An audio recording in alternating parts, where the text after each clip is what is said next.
This is a online Zoom presentation to the Thornton Creek Alliance, January 18th, 2024. But we started with Beaver. This picture was actually taken by Tom Reese just the other day. This tree had been chewed down by a beaver, and I was on it putting the trail camera while SPU, Seattle Public Utilities, was cleaning out the trash rack at the mouth of the Longfellow Creek.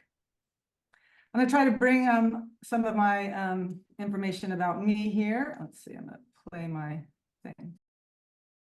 I am a self-described freelance beaver detective. I was a mild-mannered insurance broker, risk manager in California, and then I went to retire in Oregon in 2019 and bought some property that's off of the Deschutes River, and encountered my first beaver in March of 2020 when I put out a trail camera. I was following a bobcat, but I saw a stump and I said, "What is that?" It was like, you know, that ecological amnesia. I was like, oh, there's something, I think that's called a beaver. I thought they were extinct. I put a trail camera, a beaver swam by, and I've been hooked ever since to find a beaver and learn about them. And I'm still learning every day. I moved to Longfellow Creek area, West Seattle, 2 years ago, and they were my backyard beaver.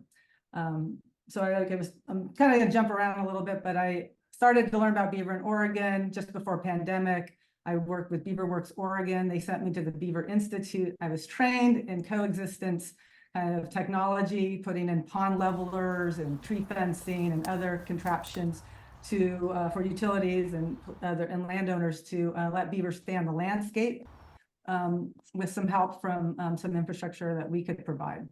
The phone never really rang a lot for me, so I just started to use the trail cameras to go find the beavers. And I volunteer with different groups now. Beavers Northwest is the main group here in Washington. They are premier. If you have any beaver problems, they're the go-to. I volunteer with them. We do tree fencing. With that picture is me fencing some trees out at Mill Creek near Northgate this summer. Western Beaver Cooperative, we put in a pond leveler down in Corvallis. And then I was out with the Coastal Watershed Institute out at the Elwha, following some beaver there for a year. That was very interesting to follow those beavers for 1 year using the trail cameras. I do some talks and walks here in West Seattle because this is my hometown, and I'm going to just share with you more about the beaver. But I'm going to take us on a little bit of a journey. I'm going to read you something here from my favorite book by Lily Pond, Hope Bryden. In 1979, she followed beavers. There is a mysterious quality about the beaver, one that conjures up memories of trolls and gnomes and little people. It isn't just that the animal works magic and can dramatically transform its surroundings during the dark of a single night. Its odd and lumpy shape is like of no other creature. In fact, it looks like some kind of mythical beast put together out of a grab bag of parts belonging to other animals. Its front paws are 5-fingered, raccoon-like, and able to manipulate all kinds of materials with skill. Its hind feet are totally different, big webbed paddles like that of a loon or a duck. Its body similar to a woodchuck. The tail might have been taken from a duck-billed platypus. It is flat and paddle-shaped. The surface is beautifully etched as if tooled by a skilled leather craftsman. And I just love that description. This is a great book. And here are the little babies. You're going to see a lot of baby beaver pictures because Longfellow Creek has a lot of baby beavers. It's exploding. It's at capacity. I wanted to ask everybody, as I play some more just ASMR beaver calming video from last spring, who's seen a beaver? Where have you seen a beaver? Has anybody seen a beaver live? If you want to put your answer in the chat, I'm just curious. And how did you feel when you saw that beaver? We are so lucky when baby beavers are born here in Longfellow Creek. It's also the time the mallard ducks are often having their babies. And this is pretty nice coexistence, wouldn't you say? little ducks and little beavers eating their meals together. So I want to share with you my top discoveries following these beavers.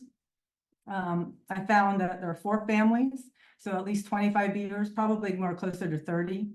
Found two family or natal lodges and over a dozen bank dens and 14 dams, which in 3 miles of daylighted creek. Longfellow Creek is only about 4 miles paved over, and yet they're this amount beaver in each reach that they can be. I found evidence the beavers are connecting their creek by swimming in and out of an underground pipe under a street. The city didn't believe me, and it's fun to have some trail cameras to back me up. And also I saw this with my own eyes. Tom Reese and I did too. And then observing the schools of coho fry that are growing under a beaver dam and the adult salmon that arrived this past fall and last fall to spawn right under the beaver dam. So we've got beaver and salmon in the system, and it's a very, urban system. This is upstream. This is the second beaver dam up from the daylighted section.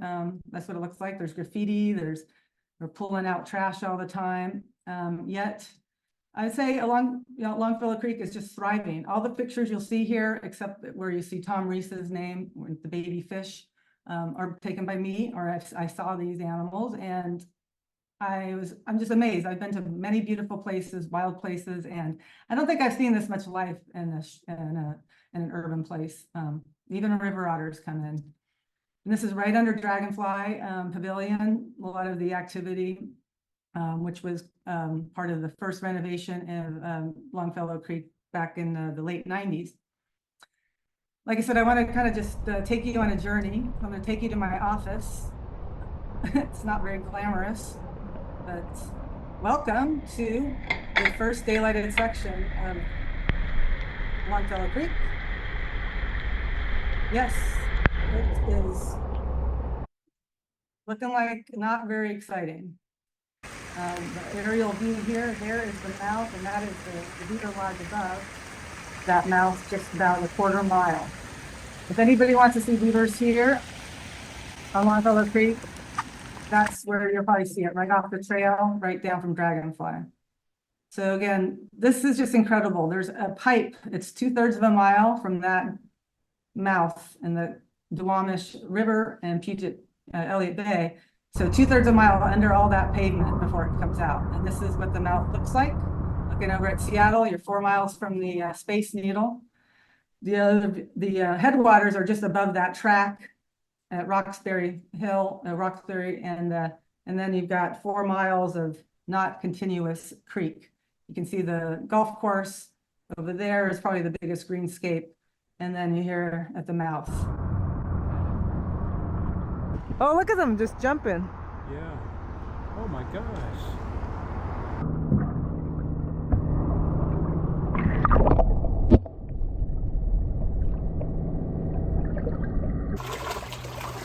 Yeah, baby.